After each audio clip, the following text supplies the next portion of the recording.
सावधान।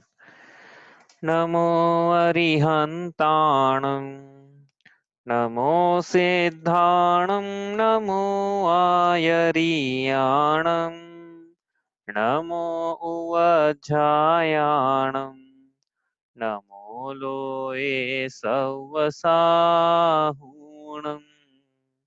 तीन भुवन में सार वीतराग विज्ञानता शिव स्वरूप शिवकार नमः त्रियोग संहारिके। ये मांगलिक ग्रंथ श्री छड़ाला जी हैं। इसके रचयिता पंडित श्री दौलत राम जी हैं। इसके अंतर्गत 6 ढालें पढ़ रहे हैं हम। उसमें से अभी हमारी चल रही है पहली ढाल। पहली ढाल में संसारी जीवों के दुखों का वर्णन है। अब संसारी जीवों के दुखों का वर्णन है मतलब किसका वर्णन है, पंडित जी किस क्रम में कर रहे हैं। और हमने गति पढ़ ली है तो हम बोलेंगे चतुर्गति का दुखों का वर्णन है। संसार भी पढ़ लिया है, संसरण कर रहे हैं जो गतियों में वो संसार है। तो चतुर्गति में संसरण करते हुए जीव जिन दुखों को उठाए हैं ऐसा नहीं बोलना है। एक बार हम पढ़ा रहे थे दिल्ली में, तो हमने पूछा पीली ढाल में किस बात का वर्णन है, तो एक बहन जी थी, वो बहन जी बोलती कि पीली ढाल में संसार हमने जो दुख उठाए हैं उसका वर्णन है। अब बताओ सही बोला क्या उन्होंने? नहीं, वो सही नहीं बोला। क्यों? मैंने उनको फिर करेक्ट किया कि देखो आप जो बोल रहे हो तो आपकी मान्यता ऐसी हो जाएगी कि पहले तो हमने बहुत दुख उठाए और हम भी बहुत सुखी हैं। तो ऐसा नहीं है, ऐसा तो मनुष्य गति को भी लिया है। तो ये इसमें चतुर्गति में संसरण करते हुए जीव जिन दुखों को उठा रहा है वर्तमान में भी और उठाए हैं पूर्व में, और अभी सम्यक दर्शन की उपलब्धि नहीं होती है, मोह का अंधकार दूर नहीं होता है, तो जिन दुखों को जीव उठाएगा उसका यहाँ पे संक्षेप में थोड़ा सा वर्णन किया है। तो तीनों बातें हैं इसमें, उठाए हैं, उठा रहा है और उठा भी सकता है यदि भगवान के वचनों पे श्रद्धा नहीं होता है, जिनवाणी पे श्रद्धा नहीं होता है, तत्वों में श्रद्धा नहीं होता है, देव शास्त्र गुरु को श्रद्धा नहीं होता है और आत्मा में श्रद्धा नहीं होता है। तो ये बार बार हम रिपीट कर रहे हैं ना कि आपको याद हो, या 4 बातें हैं ये। अब बाद में रिपीट करेंगे तो बताएंगे कौन सी 4 है। अभी तो आगे चलते हैं। तो हमारे इसमें चल रही निगोद के जीवों का दुखों का वर्णन तो हमने पढ़ लिया था। अब हम पढ़ रहे हैं एकेंद्री के दुखों का वर्णन। निकोद भी एकेंद्री था लेकिन इसको अलग से बतलाया है क्योंकि वो एकेंद्री से भी निकृष्ट, नरक से भी निकृष्ट पर्याय जो है, क्योंकि एक शरीर के अनेक स्वामी थे। अब जो पर्याय पढ़ रहे हैं हालांकि है तो एक इंद्रिय की, लेकिन उसमें एक शरीर का एक ही स्वामी है। इस प्रकार से अब इसमें हम वर्णन कर रहे हैं यहाँ पे। तो ये पढ़ते हैं छंद नंबर 4।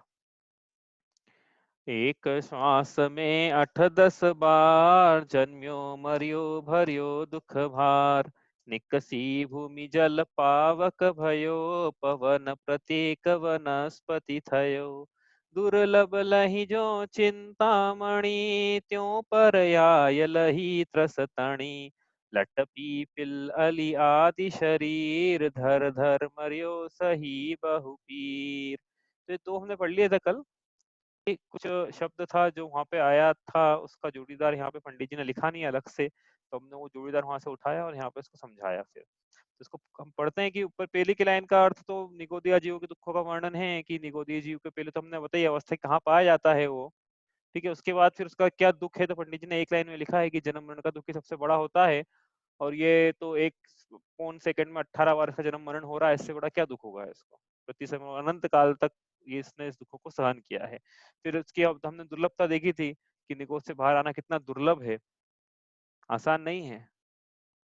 वहां से ये बाहर आया तो बाहर आके क्या हुआ, फिर अब क्रम क्रम से पंडित जी ने आगे बढ़ा जाए इसको, तो कल भी 3-4 दिन से ही बता रहे हैं हम कि क्रम क्रम से आगे बढ़ा। इसका मतलब ये मत समझना कि निगोद के बाद एक इंद्र ही बनेगा, निगोद के बाद वो पंचेंद्र भी बन सकता है, कुछ भी बन सकता है। निगोद के बाद पंचेंद्री मनुष्य बन सकता है, पंचेंद्री त्रियंज बन सकता है, ये 2 इंद्र कैसे भी करके आगे बढ़ सकता है वो। तो ये अब एक श्वास में 8-10 बार जन्म मरे भरे दुख बार, ये तो निगोद का वर्णन हुआ। अब इसके बाद जो निकला वहां से, तो निकसी क्या हुआ, निकल कर भूमि हुआ, जल हुआ, पावक हुआ, भयो मतलब हुआ, पवन हुआ, और क्या हुआ, प्रत्येक वनस्पति थयो मतलब हुआ। इस प्रकार से उसने पर्याय धरी। तो हम इसमें कल पढ़ रहे थे फिर कि ये क्या है, तो कल का थोड़ा सा रिवीजन हम कर लेते हैं कि हमने कल क्या पढ़ा था इसमें से। तो मैं स्क्रीन शेयर करता हूँ आपके साथ में। हमने कल 2 बातें, काफी सारे नए शब्द पढ़े थे, तो नए शब्दों को एक बार देख लेते हैं ना कि इन शब्दों का उपयोग बार बार करेंगे हम कि क्या क्या इसमें आने वाला है। तो इसमें कल पढ़ा था हमने कि स्थावर जीव क्या होते हैं, है ना, स्थावर। और ये पंडित जी ने बोला ये दुर्लभ लही जो चिंतामणि त्यों पर्याय लही त्रस तणी। तो जो त्रस शब्द आया था इसलिए वो पंक्ति अगली पढ़ना हुई हमें, क्योंकि पंडित जी ने इस पंक्ति में तो स्थावर नहीं लिखा, लेकिन छह डाला में 2-3 जगह अन्य जगह स्थावर शब्द का उपयोग किया है। तो वहां जो शब्द आएंगे तब हम वहां रिवीजन करेंगे और यहाँ से पढ़ लेते हैं। तो स्थावर जीव क्या होते हैं और त्रस जीव क्या होते हैं ये हमने कल पढ़ा था। तो इसकी सीधी सी परिभाषा है, बहुत ही आसान है समझना, क्योंकि आपको इंद्रियां समझ में आती है। तो जिस जीव के एक इंद्रिय ही पाई जाती है, ऐसे सभी जीवों को एक कैटेगरी में डाल दिया, उसका नाम रखा स्थावर जीव। तो स्थावर मतलब लिखना है यहाँ पे एक केंद्रीय जीव, कल लिखा था उसका रीजन चल रहा है, एक केंद्रीय जीव मतलब स्थावर जीव। और त्रस जीव मतलब दो, अब एक केंद्र से ज्यादा जिनके पाई जाती है तो दो, द्वि, है ना, तो दो लिख देता हूँ, चलो 2, 3, 4 और 5 इंद्रिय जीव। ठीक है, इस प्रकार से ये त्रस जीव है। ठीक है, तो क्यों ऐसा डिवीजन किया है, एक इंद्रिय को स्थावर बोल रहे हैं, दो इंद्रिय को 3, 4, त्रस में 2, 3, 4, 5 इंद्रिय डाली है। तो एक विशेषता तो इनमें यह है कि देखो कल भी बताया था, आज भी बता रहे हैं, तो कल ये बताना रह गया था, आज थोड़ा एम्फेसाइज कर रहे हैं कि कोई ये हमसे बोले, प्रश्न पूछे कि देखो पानी में भी जीव पाए जाते हैं, वनस्पतियों में भी जीव पाए जा रहे हैं, और जो लोग मांस भक्षण करते हैं वो प्रश्न उठते हैं, बार बार ये प्रश्न उठाते हैं कि भाई वनस्पति भी तो जीव है ना, तो तुम वनस्पति भी तो खा रहे हो, तो उसमें तो जीव हिंसा का दोष है, फिर मांस खाने में जीव हिंसा का दोष अलग कैसे है। तो उसका उत्तर बड़ा सिंपल सा है कि जो एकेंद्रीय जीवों का शरीर है उनके शरीर की मांस की संज्ञा नहीं है, और जो 2 इंद्रिय, 3 इंद्रिय, 4 इंद्रिय, 5 इंद्रिय जीवों का शरीर है उनके शरीर की संज्ञा मांस की है। ऐसा क्यों, तो कल बताया था, क्या बताया था अपने को, त्रिलोक चंद जैन स्कूल में सर ने क्या बताया था अपने को नैतिक शिक्षा के में, वो ये बताया था कि देखो उन्होंने उन्होंने प्रश्न नहीं उठाया था एक्चुअली, उसका उत्तर उन्होंने इस प्रकार से दिया था। तो उन्होंने फिर उसका उत्तर ये दिया कि जो जो एकेंद्र जीव है इनमें इनका जो भोजन है, आहार है जो करते हैं ये, इनका भोजन रस का निर्माण तो करता है लेकिन रक्त का निर्माण नहीं करता है। और जब रक्त का निर्माण ही नहीं हुआ है इनके शरीर में तो फिर मांस का, मज्जा का, हड्डी का तो प्रश्न ही नहीं उठता है ना। लेकिन त्रस जीवों का जो शरीर है, चाहे वो लट का ही क्यों ना हो, इल्ली का ही क्यों ना हो, बाकी की तो बात ही क्या कर रहे हैं जब लट का ही बोल दिया तो इनके शरीर में ये भोजन जब करते हैं तो इनका भोजन रस के बाद रक्त का निर्माण करता है, और रक्त का निर्माण किया इसका मतलब फिर वो मांस का भी करेगा, मज्जा का भी करेगा, और सप्त धातुमय का करेगा। सप्त धातुमय क्या होता है, ये पांचवी ढाल में जब हम पढ़ेंगे अशुचि भावना, तब दौलत राम जी ने यहाँ लिखा है पल रुधिर राध मल थेली की कस वसादिते मेली नव द्वार बहे घिनकारी असदेय करे किम यारी। तो जब ये पंक्ति आएगी तब वहाँ सप्त धातुमय शरीर मतलब क्या होता है उसकी विवेचना तो वही करेंगे, लेकिन हड्डी चर्बी इस प्रकार से जिसमें पाया जाता है उसमें उसको हम बोल रहे भाई हैं सप्त रीचा की धातुमय। तरफ जो देख रहा है आवाज कट रही है, आधी आवाज आ रही है आधी नहीं आ रही। चेहरा उधर घुमाता तो शायद आवाज नहीं है। आ, नहीं अब देखते में शायद वीडियो ऑफ ऑफ है, आपकी आवाज मुझे नहीं आ रही थी पहले मेरे स्टार्टिंग में तो। हाँ, तो अब और किसी को भी प्रॉब्लम आ रही है क्या ये आवाज की, कि क्लियर आवाज आ रही है आपको? तो मैं सिग्नल यहाँ से कनेक्शन चेंज करता हूँ, इससे तो मैंने एक बार का कनेक्शन चेंज कर लिया है इसमें। नहीं, जैसे गर्दन गर्दन जरा सी भी आप घुमाते हो तो अच्छा, फिर आवाज बंद हो जाती है, फिर इधर गर्दन करते तो आ जाती है ऐसा हो हाँ, रहा है। ऐसा ऐसा तो नहीं हो सकता है क्योंकि लैपटॉप से सिग्नल कैच होते हैं ना, हेडफोन थोड़ी होते हैं, और माइक तो सीधे यहाँ लगा, माइक भी घूम रहा है साथ में, देखो ऐसे। एनीवे चलो, तो अपन आगे चलते हैं, अब सीधा गर्दन करके बोलते हैं, शायद हो सकता है ऐसा भी होता हो तो क्या कह रहे थे यहाँ पे कि फिर जो त्रस्त जीवों का शरीर है इनकी जो शरीर है इसमें मांस की संज्ञा है, स्थावर जीवों के शरीर की मांस की संज्ञा नहीं है, क्योंकि स्थावर जीवों का भोजन है वो रक्त का निर्माण नहीं करता है, और त्रस्त जीवों का जो भोजन है वो रक्त का, मांस का निर्माण करता है।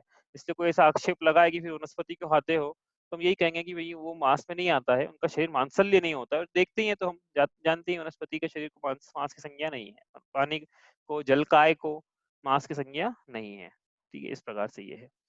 तो एक तो दो डिवीजन ये हमने कल पढ़ लिया था कि एक तो स्थावर किसको कहते हैं, एकेंद्रीय जीव, या स्थावर किसको कहते हैं, जिस ऐसा जीव जिसका जिसका भोजन रस का निर्माण करता है लेकिन रक्त का नहीं करता। त्रय जीव किसे कहते हैं, 2 से लेके आगे तक के इंद्रिय जीव, 5 इंद्रिय तक, पंचेंद्रिय तक, और जिनका भोजन रस के बाद रक्त का निर्माण करता है। ये तो हमने कल पढ़ लिया था। उसके बाद एक और चीज पढ़ी थी कि स्थान शिला स्थावरा और तस्यंती त्रसा, लेकिन वो परिभाषा रूढ़ी से पड़ी थी, इसलिए उसका रिवीजन नहीं कर रहे हैं आज। अब आगे चलते हैं। अब आगे हमने क्या पढ़ा था इसमें, क्यों पढ़ रहे थे ये हम, क्योंकि हमको स्थावर जीव पढ़ना थे। तो अब बोल रहे हैं स्थावर जीव मतलब एकेंद्रीय जीव। तो स्थावर जीवों के यदि भेद करें हम यहाँ पे, स्थावर जीवों के भेद, तो एकेंद्रीय मतलब स्थावर जीवों के भेद बोला मतलब एकेंद्रीय के भेद हुए। अब एकेंद्रीय के भेद हम करें तो क्या क्या हो जाएंगे, फिर कल पढ़े थे हमने, कौन सा वाला पढ़ा था अपन ने, ऐसा जीव जिसने जल को ही अपना शरीर बनाया है उसे क्या बोलते हैं, बताओ क्या बोलेंगे, जल कायिक जीव। एक जीव। हाँ जल कायिक जीव बोला था, जल कायिक जीव। ठीक है, तो स्थावर का एक भेद तो ये हो गया जल कायिक। ठीक है, अब जीव नहीं लिखेंगे, जल का एक लिख लेंगे। ठीक है, और क्या क्या होगा फिर, मैंने बोला कि जैसा इसका समझा है जल का, वैसे सब में लगा लेना है इसको। तो पृथ्वी का एक हो गया एक भेद स्थावर का, पृथ्वी का एक, जल का एक, अग्नि का एक। समझाने की जरूरत अलग से होना नहीं चाहिए ये तो, क्योंकि जैसा जल का है वैसा वैसे यहाँ समझा, वैसा का वैसे यहाँ सेम लगा लेना है इसको, जो कल समझा था। वायु का एक, जिसने वायु को अपना शरीर बनाया है, और जिसने वनस्पति को अपना शरीर बनाया है वो हुआ वनस्पति का एक। इस प्रकार से सब में ये लगेगा। ठीक है, वनस्पति का एक, इस प्रकार से अपन ने भेद किए थे। तो ये क्या हुए फिर, कायिक कायिक कायिक कायिक, ये भेद हुए स्थावर जीवों के। ठीक है, अब कल जो नहीं पढ़ाया था वो अपन आज थोड़ा सा पढ़ते हैं। ठीक है, इसमें से क्योंकि लिखते हैं ना हम यहाँ आगे, तो एक चीज, एक ही शब्द लिखूंगा मैं यहाँ पे, तो अपना एक बोलते हैं कि एक विषय भी पूरा हो जाएगा। 6 काय के जीव कौन कौन से होते हैं, क्योंकि मैंने बोला था ना षट मुनिराज के 6 काय के जीवों की हिंसा का त्याग होता है। षट काय जीव न हननते, छड़ाल में पंक्ति आने वाली है आगे ऐसे, तो वहां समझना पड़ेगा कि 6 काय के जीव कौन कौन से होते हैं। तो आज समझ लेते हैं। तो 5 तो दिख ही रहे सामने, कौन से, पृथ्वी कायिक, जल कायिक, अग्नि कायिक, वायु कायिक, वनस्पति कायिक, 5 हो गए ना ये। अब एक बच गया, कौन सा बच गया, लिखा है कहीं पे, यहाँ पे दिख रहा है किसी को, कौन सा बच गया, 6 काय के जीव थे ना, 5 काय हो गई है, छठी काय कहाँ है इसके अंदर बताओ, दिख रही है किसी को लिखी हुई यहाँ पे, नहीं दिख रही है, कोई बात नहीं। तो ये स्थावर जीवों के भेद हो गए हैं। इसके बाद अलग से लिखना पड़ेगा है, क्योंकि स्थावरों में नहीं आएगा ये भेद। ये हुआ त्रस कायिक, हो गए ना 6। ये पूरे जीव लिखने थे, संसारी जीवों के भेद किए थे। ये जो स्थावर और त्रस है संसारी जीवों के भेद किए थे कल, है ना। तो स्थावर जीवों के फिर 5 भेद, 5 काय लगा दी थी इसमें, 5 काय, 5 काय हो गए एक इंद्र के, 1 2 3 4 5 एक इंद्र के भेद हो गए। जो त्रस थे, 2 इंद्रिय 3 इंद्रिय 4 इंद्रिय 5 पंचेंद्रिय, उनको सब एक ही में डाल दिया, उनको बोला त्रस कायिक, हो गए 6 काय के जीव। आया समझ में। अब बोलेंगे षट कायिक जीव, 6 काय के जीवों की हिंसा का त्याग। तो 6 काय होना चाहिए, पृथ्वी कायिक, जल कायिक, अग्नि कायिक, वायु कायिक, वनस्पति कायिक और त्रस कायिक जीवों की हिंसा का त्याग होता है महाव्रती को, अहिंसा महाव्रती के धारी को। जिसने अहिंसा महाव्रत लिया है उनके 6 काय के जीवों की हिंसा का भी त्याग है। गृहस्थों के है क्या, गृहस्थों के है कि नहीं, तो ये भी हमने कल थोड़ा सा देखा था। इसका विस्तार से वर्णन तो अणुव्रत आएंगे जब इसमें चौथी ढाल में तो पढ़ेंगे। अणु देखो फिर भी हम बता देते हैं यहाँ पे, किसी को कंफ्यूजन नहीं हो जाए, कल का भी थोड़ा सा बताया था उसमें थोड़ा कंफ्यूजन नहीं हो जाए। क्या बताया था कल, कि भाई जो पानी छानने की विधि बताई थी ना उसमें, तो हमने, आप जैसे आपने प्रश्न किसी का ये हो सकता था कि भैया जब आपने पानी को उबाल के स्थावर जीवों के संकल्प पूर्वक घात किया था, तो पानी को उबाल के बिना छाने पानी को उबाल के आप त्रस जीवों का भी घात कर ले तो उसका उनका भी दोष हो जाता। तो दोष तो लग ही गया था ना, क्या फर्क पड़ जाता। तो उसका उत्तर ये है कि गृहस्थों के त्रस कायिक जीवों की हिंसा का त्याग होता है। कोई भी गृहस्थ हो, भले ही वो प्रतिमाधारी जैन, यदि अपने आप को जैन कहलाता है वो, तो त्रस कायिक जीवों की संकल्प पूर्वक हिंसा का उसके त्याग पाया जाता है। संकल्प पूर्वक बोल रहे हैं अभी, है अभी संकल्प क्या होता है अभी देखेंगे, संकल्प क्या होता है, आरंभ क्या होता है, और उद्योगी क्या होता है, और विरोधी क्या होता है, अपना विषय ही नहीं है, हिंसा के भेद करेंगे तो देखेंगे इसमें। लेकिन अभी तो हम संकल्प की, संकल्प जैसे भी पानी को जो बोला था, संकल्प क्या था कि हम यहाँ पे क्या है, स्थावर जीवों को अलग करेंगे।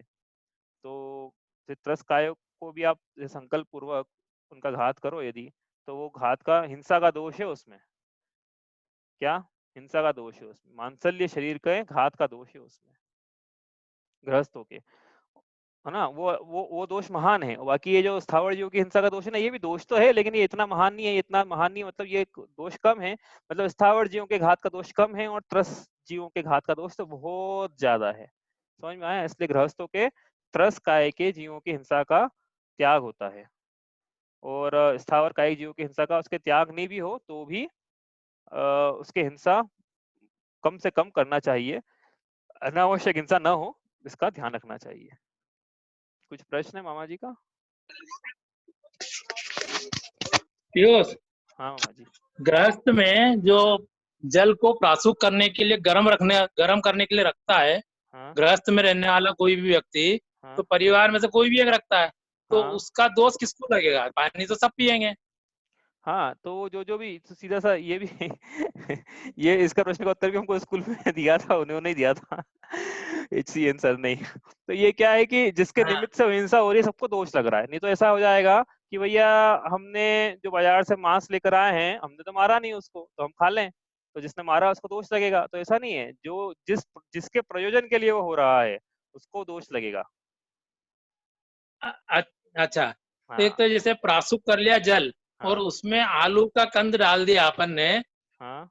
तो आलू के कंद का जीव भी बाहर होना ना फिर उसमें से। आलू के भाई अच्छा सब्जी बनाने के लिए हाँ जैसे आलू का हाँ कंद डाला अपन ने, हाँ हाँ तो प्राशुक जल में डाला, हाँ। तो प्रश्न तो क्या है कि आलू को भी प्राशुक कर सकते हैं, ऐसा ऐसा कहना चाह रहे हैं आप? वो कंद, हाँ उसके हाँ जीव कहाँ जाएंगे, चले जाएंगे ना उसके भी। हाँ। अब ये देखो, ये दूसरा प्रश्न है, अच्छा प्रश्न है ये भी, अच्छा आप पूछ रहे हैं, तो इसका मतलब समझ में आ रहा है। प्रश्न समझ में आया कि जैसे भैया हमने स्थावर जीवों को, पानी के स्थावर जीव थे, उनको हमने गर्म करके अलग करा, तो स्थावर जीव का घात हुआ। ठीक है, वो हम बोल रहे हैं कि गृहस्थों को त्याग नहीं देता है स्थावर जीव की हिंसा का।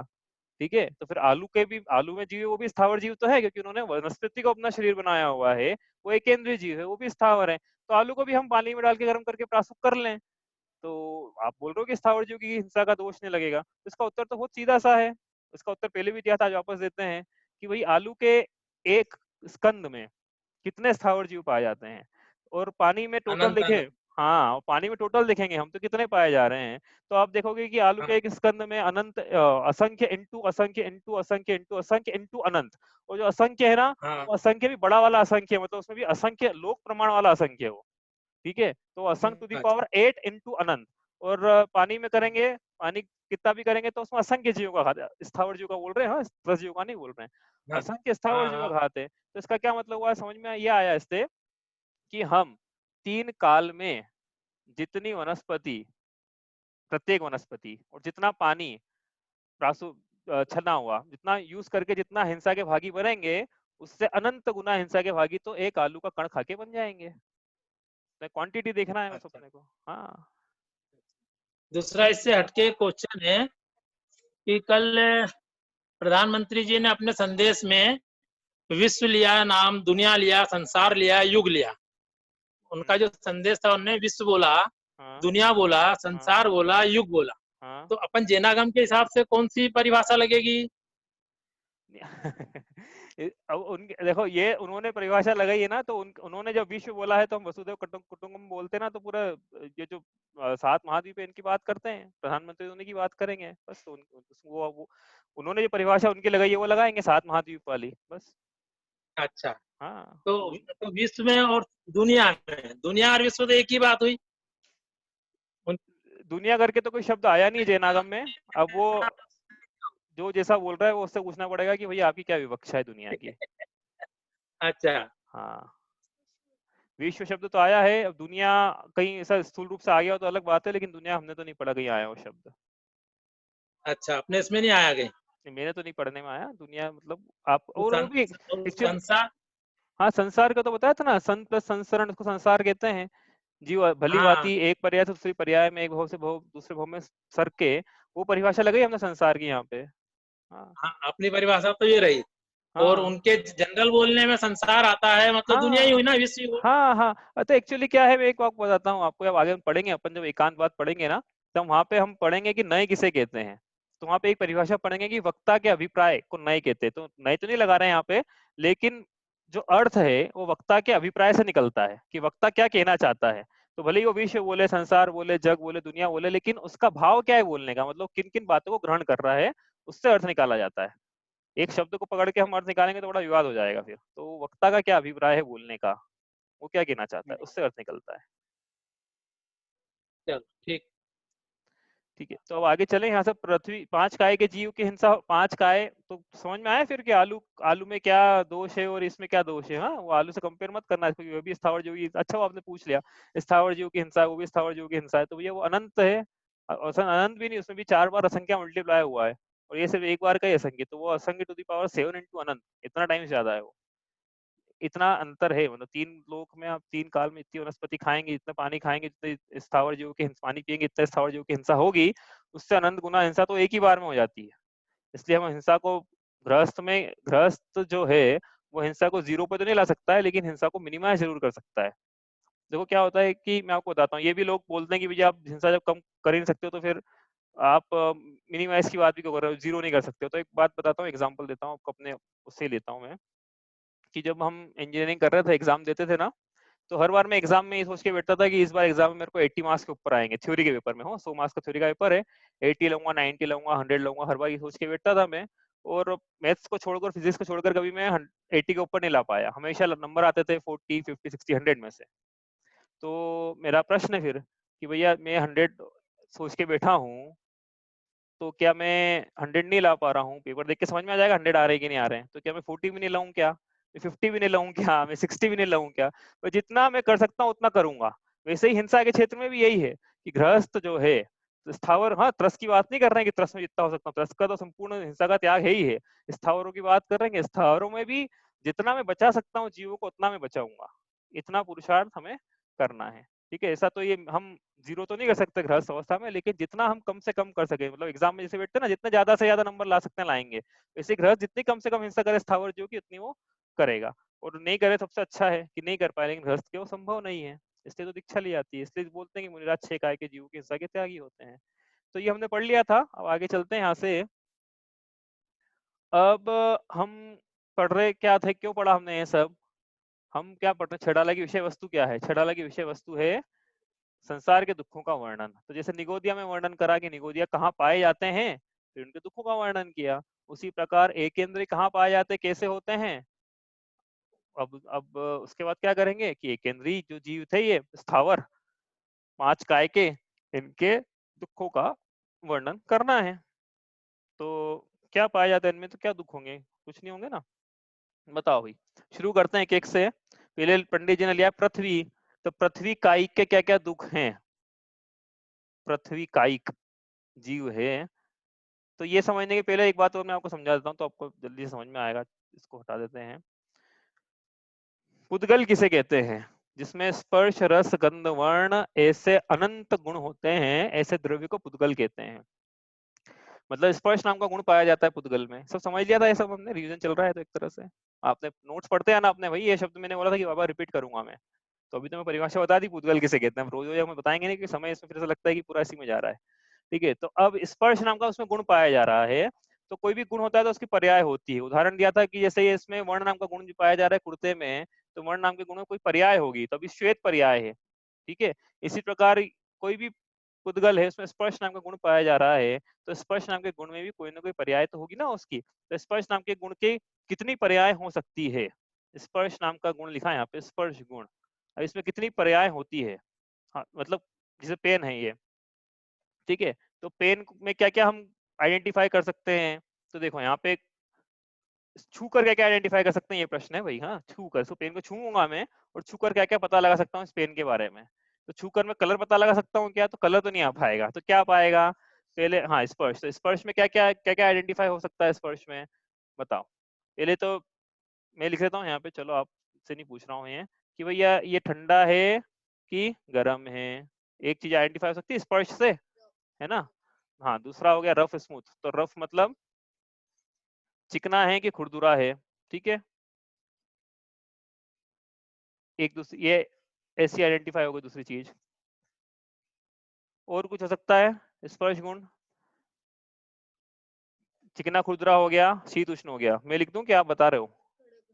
हाँ, कड़क नरम, तो ये कड़ा है कि नरम है, कड़क है कि नरम है।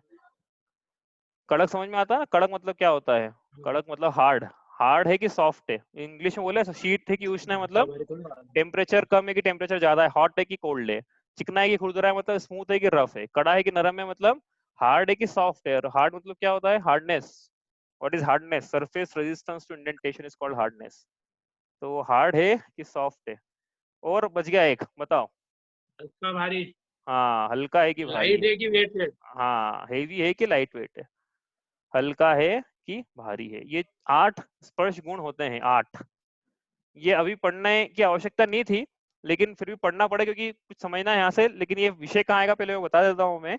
तीसरी ढाल में एक पंक्ति आएगी ऐसी कि चेतनता बिन सो अजीव है, पंच भेदता के हैं, उद्गल पंच वर्ण रसगंध तो फरस वसु जाके हैं। तो ये पंक्ति आएगी ना, उसमें ये पढ़ना है। लेकिन अभी क्यों लिया, फिर वहां पढ़ना था। तो सुनो क्या पढ़ रहे हैं हम, एकेंद्रिय जीव पढ़ रहे हैं। एकेंद्रिय जीव में क्या पाई जाती है, कौन सी इंद्री पाई जाती है, एकमात्र इंद्री पाई जाएगी स्पर्शन इंद्री। तो स्पर्शन इंद्री क्या करेगी कि भाई स्पर्श नाम का जो गुण है उसको अपने ज्ञान का विषय बनाएगी। ये काम करेगा तो वो एक जो पृथ्वी कायिक, जल कायिक और जितने भी 5 काय के जीव थे, वो स्पर्शन इंद्री से जो भी स्पर्श है उसको अपने ज्ञान का विषय बनाएंगे। तो स्पर्श में अपने ज्ञान का विषय बनाएंगे मतलब क्या विषय बनाएंगे, तो ये जो 8 लिखे ना, ये विषय बनाएंगे कि भाई ये बाहर का जो दिख रहा है, मतलब जो स्पर्श मेरी बॉडी के बाहर जैसे अपन देखें, तो अभी मुझे ठंड लग रही है, गर्मी लग रही है, जिनसे मेरा संपर्क हो रहा है वो चिकने की खुरदुरे हैं, सॉफ्ट है कि हार्ड है, और हल्के है कि भारी है। यही मतलब शरीर से यही लगेगा ना भाई, शरीर से 8 चीजें आती है, ज्ञान का विषय बनती है शरीर के माध्यम से, क्योंकि स्पर्शन इंद्रिय पूरा शरीर ही तो है। तो उनके बाद जो शरीर है उनसे भी 8 ही चीजें यथा योग्य ज्ञान का विषय बनेगी उनके। ठीक है, ये क्यों समझा रहे हैं कि अपने को समझना है स्पर्शन इंद्रिय के से होने वाले दुख, क्योंकि एक इंद्रिय के दुख है ना ये। तो अभी तो इंद्रियों के माध्यम से समझ रहे हैं अपन, बाकी और भी दुख होते हैं। हाँ, ऐसा नहीं कि इंद्रियों के होने वाले दुख ही दुख हैं। जन्म मरण जैसे है तो इंद्रियों के माध्यम से नहीं हो रहा है, ये तो आप समझ चुके हो। लेकिन उनके भी जन्म मरण हो रहे हैं, वो निगोद में समझ लिया था हमने, वो वापस नहीं समझेंगे। हम नया समझते हैं एक इंद्रिय से, एक इंद्रिय उसके भी, एक इंद्रिय उसके भी थी निगोद के, लेकिन अपन ने जन्म मरण समझा, अपन यहाँ स्पर्शन इंद्रिय समझ रहे हैं। और भी समझ सकते हैं इसके अलावा, देखो आप खोजना आपकी और कैसे कैसे अपन एक इंद्रिय के दुखों को समझ सकते हैं। तो अपन स्पर्शन इंद्रिय समझते हैं। ठीक है, तो पृथ्वी कायिक से शुरू करते हैं अपन। तो पृथ्वी कायिक है मतलब कौन है पृथ्वी कायिक, रिवीजन। ऐसा जीव जिसने पृथ्वी को ही अपना शरीर बनाया हुआ है उसको बोलते हैं पृथ्वी कायिक जीव। तो पृथ्वी है ना, जैसे पृथ्वी में असंख्य जीव पाए जा रहे हैं, जिन्होंने पृथ्वी में पाए जा रहे हैं, मतलब त्रस जीवों की बात नहीं करना है अब। त्रस जीवों का शरीर तो पृथ्वी के शरीर से अलग है। जैसे उसमें कीड़े मकोड़े पाए जा रहे हैं पृथ्वी में, मान लो लट पारी जा रही है, तो लट का तो शरीर अलग है, उसकी बात नहीं कर रहे हैं हमें, त्रस जीवों की बात नहीं कर रहे हैं। जिन्होंने पृथ्वी को अपना शरीर बनाया हुआ उनकी उसकी बात चल रही है, क्योंकि एक इंद्रिय जीव की बात करना है अपने को। तो अब पृथ्वी को जिन्होंने अपना शरीर बनाया हुआ है उनको स्पर्शन इंद्रिय के क्या क्या दुख हैं, ज्यादा विस्तार से मैं नहीं आ रहा हूँ, बहुत शॉर्ट में आप समझ लेना कि जो भी मेरा वजन पड़ रहा है, अभी मैं बैठा हूँ ना यहाँ पे, हाथी जमीन पे चल रहा है, बुलडोजर जमीन पे चल रहा है, तो उसका लोड कौन उठा रहा है, बुलडोजर का किस पे पड़ रहा है, पृथ्वी पे पड़ रहा है। तो पृथ्वी दब रही है, और वो किसी का शरीर है, कहीं ना कहीं तो शरीर भी दब रहा है, और शरीर दब रहा है, अपने ऊपर बुलडोजर चले, अपने ऊपर दब जाए कुछ, तो अपने को कितनी पीड़ा हो सकता है प्राण तक निकल जाए। तो ये इनको पृथ्वी कायिक जीवों के क्या दुख हो रहे हैं स्पर्शन इंद्रिय के, भारी से समझना, भारी। ये भार उठा रहे हैं, पूरे संसार का, पूरी दुनिया का भार इन्होंने उठा के रखा है।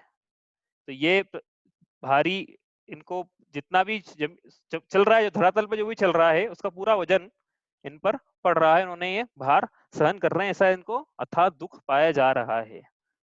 बाकी भी आप लगा लेना इसमें क्या क्या पाए जाते हैं, अपन तो एक एक करते हैं और आगे बढ़ते हैं। ठीक है, ये हो गया पृथ्वी कायिक। जल कायिक पे जाते हैं। जल कायिक, पृथ्वी के बाद जलाय का नंबर आ गया ना। जल कायिक जीव के क्या दुख हैं, तो इसमें से देखो क्या क्या हो सकते हैं उनके। तो भैया आपने पानी गर्म किया था, प्रासूक बनाया था, तो उनका जो शरीर है उष्णता सहन करी उसने, उस जल कायिक जीव ने। अपने को कोई ऐसे गर्म करे, अपने को क्या हो, ऐसे उस स्थावर जीव को हुआ है, उनके शरीर को गर्म किया और उसमें से फिर प्राण निकले उनके, तब तक गर्म किया। और क्या है कि जो जल है ये पड़ा पड़ा कहीं सूख गया जैसे, तो जल का एक जीव का शरीर सूख गया ना, मतलब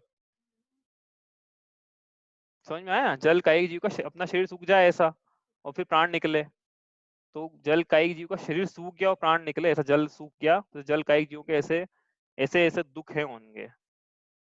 फिर इसका अग्निकायिक, तो अग्निकायिक तो वो तो है ही उष्ण, उष्णता का दुख तो दिख ही रहा है वहां पे साफ साफ, कि उसने उष्ण उस उष्ण शरीर को अपना शरीर बनाया है, तो वो जल रहा है ना, वो भी साथ में जल ही रहा है भाई। अग्नि में उस अग्नि को शरीर बनाया है तो हाई टेम्परेचर में वो भी जल ही रहा है।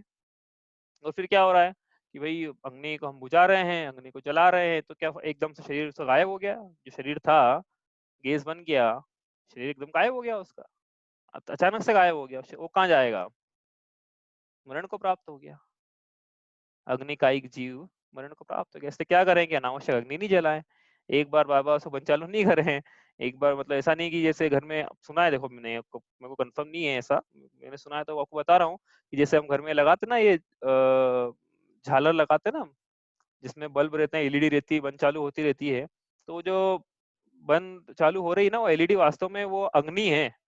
तो अग्नि में अग्नि का एक जीव पढ़ सकते हैं, वो पढ़ रहे हैं, फिर चालू हुई, फिर बंद हुई, तो उनका शरीर गायब हो गया, घात घात हो गया उनका, फिर चालू हुई, फिर जीव आया उसमें, फिर आपने एलईडी बंद हुई अपने आप, वो बंद चालू वाली एलईडी की बात कर रहे हैं, ऐसा सुना है मैंने कि अग्नि का एक जीव होते हैं, ठीक है, वो कंफर्म नहीं है ये।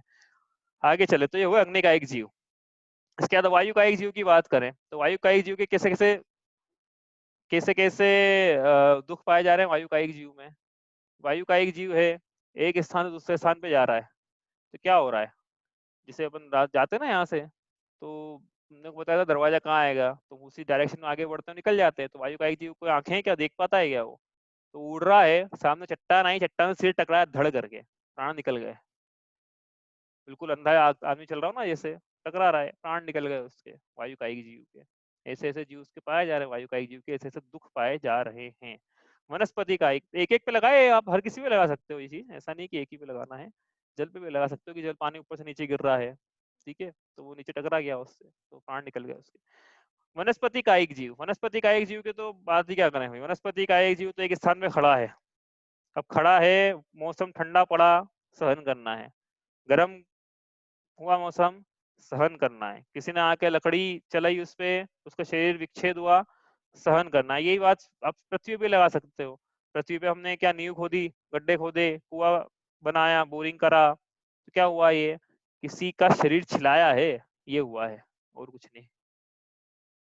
इन सबका प्रायश्चित, इसलिए जब मकान बनाया तो प्रायश्चित देना पड़ता है कि भैया जिन जीवों की हिंसा हुई है उनका हम प्रायश्चित लेते हैं। लोग बोलते हैं भी, जैसे आचार्य श्री ने बोला था, बोले कि बहुत बड़ा महल खड़ा कर दिया और बड़े प्रसन्न हो रहे हैं लोग, उल्टा उल्टा उनको तो प्रायश्चित लेना चाहिए कि उन्होंने कितने स्थावर जीवों की हिंसा का घात किया है।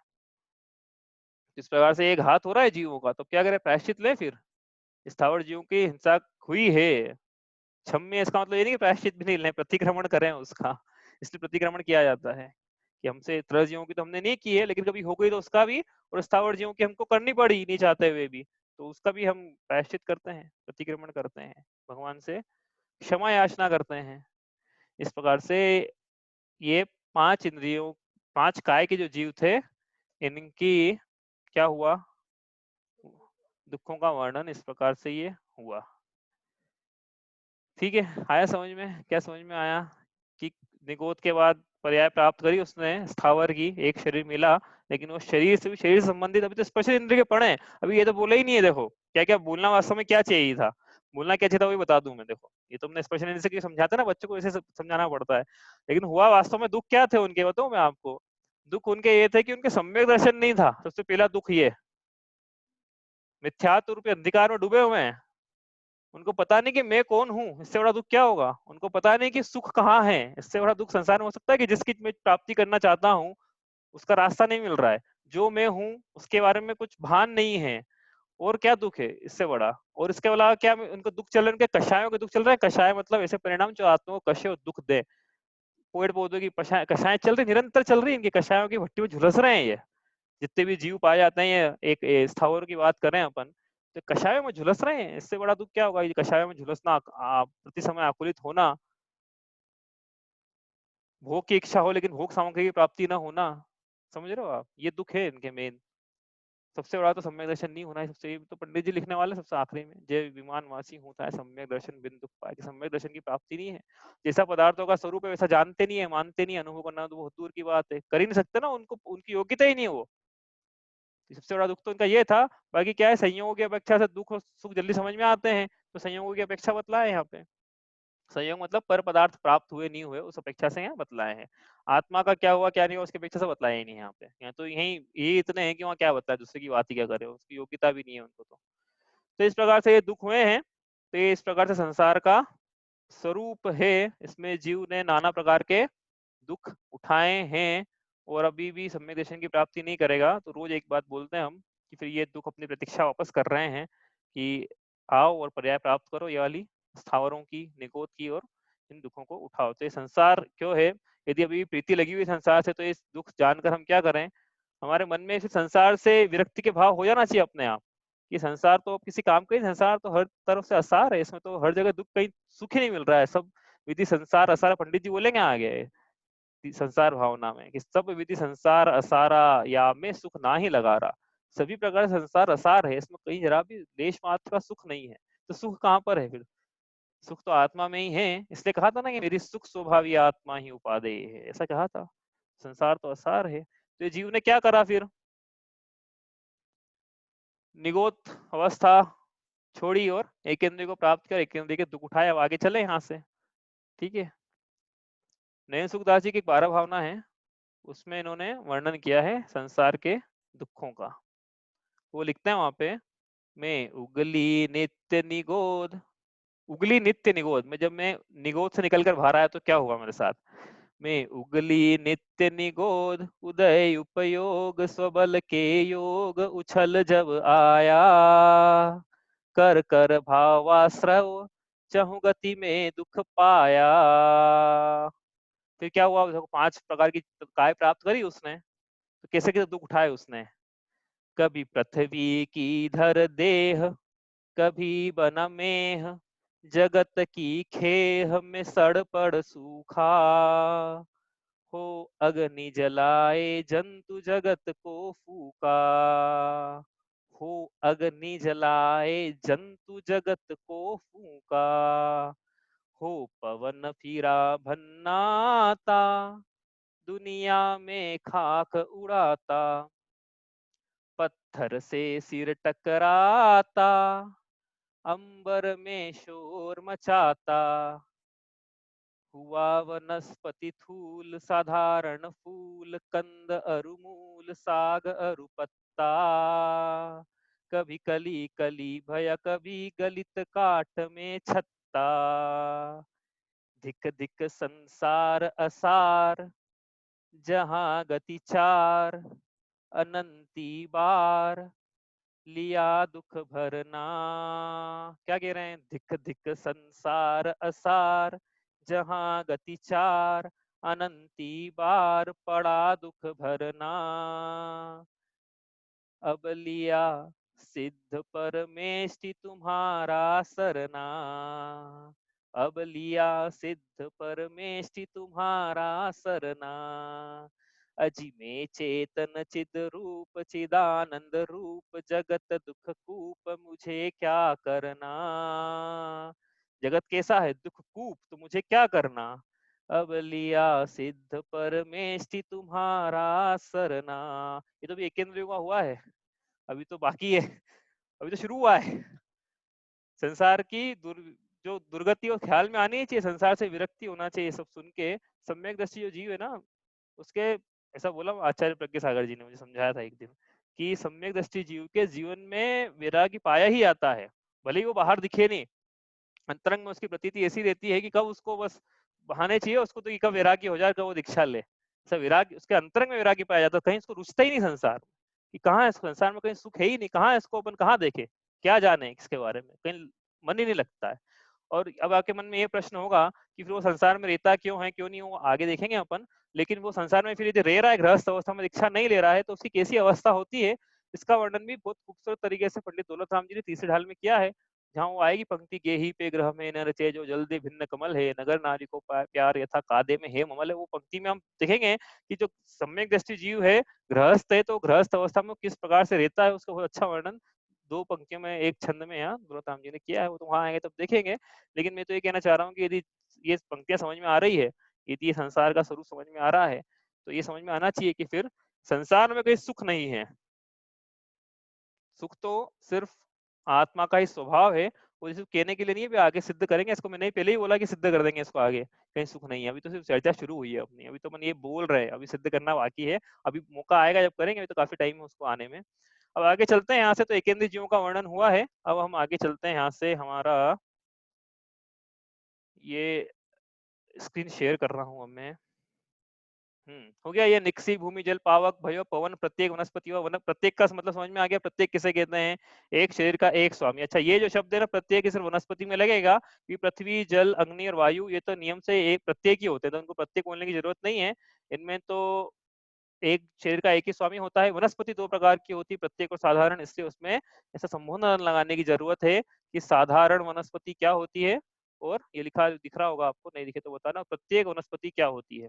ऐसा ये जो विशेषण है वनस्पति में लगाना है, वनस्पति बस। क्या होती है साधारण वनस्पति? एक शरीर के अनेक स्वामी साधारण वनस्पति में होते हैं, और प्रत्येक वनस्पति में एक शरीर का एक स्वामी होता है। तो ये होता कैसे? देखो अपन ने कर्म थोड़ा सा पढ़ लिया ना अपन ने, तो कर्म कांड से देखेंगे इसको क्यों होता है ऐसा। तो बड़ा आसान है समझना। इस साधा एक नाम कर्म के भेद किए थे ना हमने, गति नाम कर्म और जाति नाम कर्म। वैसे ही नाम कर्म का एक और भेद है। नाम कर्म के मैंने बोला था, नाम कर्म के उदय से जीव को शरीर आदि की प्राप्ति होती है। तो ये शरीर की अवस्थाएं नाम कर्म के उदय से मिल रही है। तो साधारण अवस्था मिली उसको, जनरल कंपार्टमेंट मिला है, तो इसका मतलब उसके अभी जो नाम कर्म का जो उदय पाया जा रहा है जिस प्रकृति का, वो बोलेंगे हम साधारण नाम कर्म का उदय पाया जा रहा है। बड़ा आसान है। साधारण जो जैसी अवस्था है, तो इसका नाम कर्म का नाम है। नाम कर्म का भेद है, एक साधारण नाम कर्म का उदय।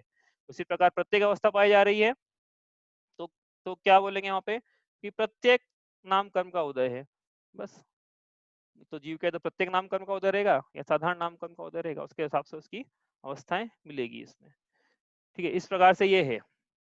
अब आगे चलते हैं। प्रत्येक वनस्पति तो आ गया समझ में, साधारण वनस्पति भी आ गई है। अब इसमें क्या है, आप शास्त्र पढ़ोगे ना, जैसे जीव कांड जी पढ़ेंगे, तो उसमें आपको और भेद मिलेंगे वनस्पतियों के, प्रतिष्ठित वनस्पति, अप्रतिष्ठित वनस्पति। अब क्या दौलत राम जी ने यहाँ लिया नहीं है विषय, इसलिए अपन भी नहीं ले रहे हैं, क्योंकि ऐसे तो फिर बहुत सारे विषय बनते हैं ना, फिर एक एक लेंगे तो फिर अपना छड़ाला के विषय से बहुत ज्यादा विषयांतर हो जाएगा। तो अपन बस इतना ही पढ़ेंगे जितना कि छड़ाला में जो जो विषय आया है, जो शब्द आया प्रत्येक आया, प्रत्येक पढ़ लिया। ठीक है, साधारण नहीं आया, लेकिन हमने प्रत्येक का जोड़ीदार था वो, इसका साधारण नहीं पढ़ लिया, इस प्रकार से। अब प्रतिष्ठित अप्रतिष्ठित हमने नहीं पढ़ा है, वो आप पढ़ना जीव कांड जी से या कहीं और मिले छड़ाला में आओ तो वहां से आप पढ़ लेना कि सब प्रतिष्ठित वनस्पति क्या होती है, अप्रतिष्ठित वनस्पति क्या होती है।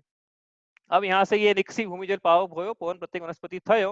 और इसके बाद क्या होता है उसके साथ में, तो दौलत राम जी ने हमने बताया ना आपको, एक एक करके आगे बढ़ाया। तो एक इंद्री तो पर्याय प्राप्त कर ली थी उसने। अब एक इंद्री में वो बहुत बार जन्म मरण किया उसने, हाँ, काफी मतलब कोड़ा कोड़ी सागर टाइप्स में इसका ड्यूरेशन है। उसका तो अनंत काल था, इसका कोड़ा कोड़ी सागर में समझ लो ड्यूरेशन है इसका मैक्सिमम।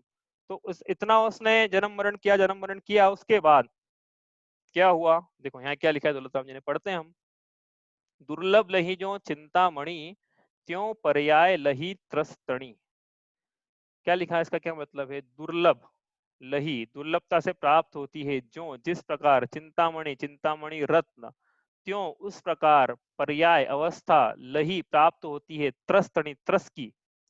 जिस प्रकार चिंतामणि रत्न की प्राप्ति करना अत्यंत ही दुर्लभ है, उसी प्रकार एकेंद्रीय जीव को त्रस पर्याय की प्राप्ति होना अत्यंत ही दुर्लभ है। ये कहना चाह रहे हैं यहाँ पे। अब चिंतामणि रत्न किसके, हर किसी के पास होगा, अपने घर में रखा होगा चिंतामणि रत्न, कितना क्या रखा हुआ है? ऐसा कोई रत्न भी होता ही नहीं पता है अभी, तो कितना दुर्लभ होगा।